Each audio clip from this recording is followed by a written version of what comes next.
Hi. So, quite a few years ago, I was coaching a CEO of a very large company.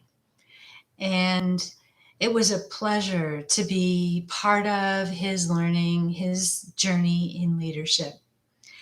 And at one point, he said that the most important moment for him in leadership came when he realized that if he thought someone can't do something, then he would be frustrated and resentful.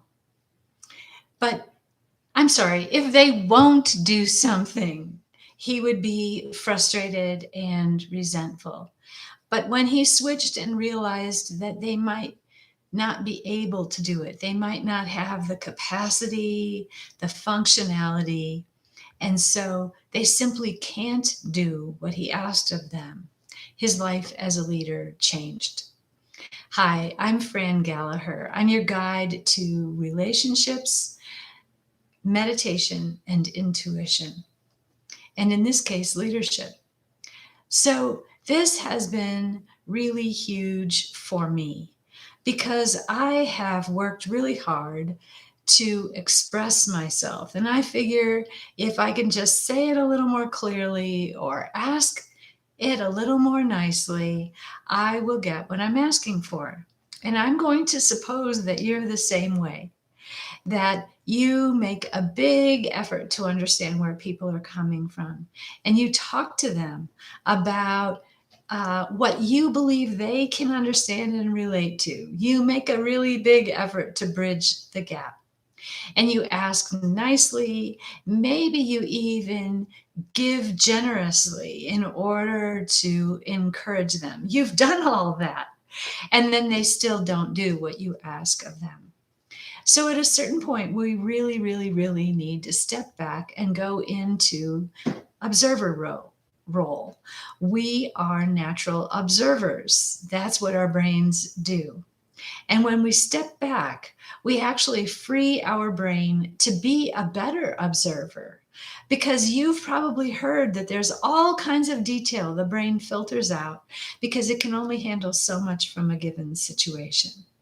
So if you start adding the detail back in by stepping back, you're going to get some really valuable information. I remember I had a relative by marriage back when I was married who always acted like he had a hearing problem. He would ask everyone to repeat themselves.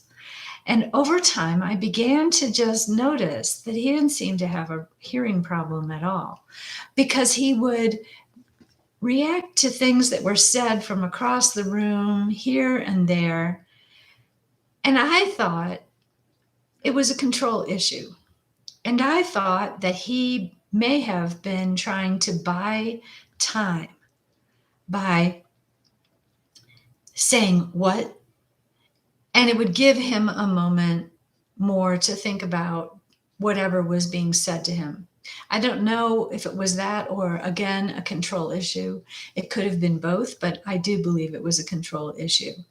And so I simply stopped repeating myself.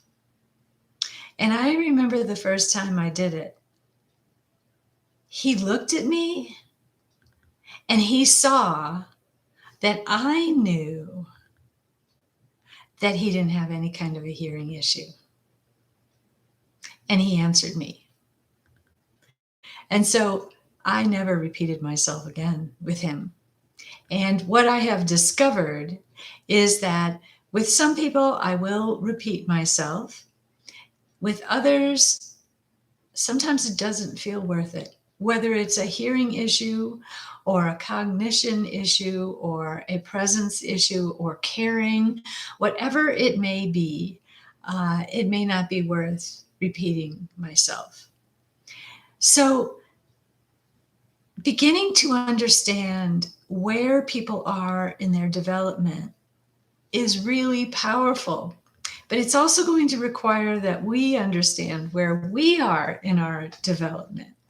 I know for me, I've had to look really hard at my own growing edge and realize that I am constantly growing myself up. I had damage in throughout my life and in my childhood, and I'll bet you have had damage also.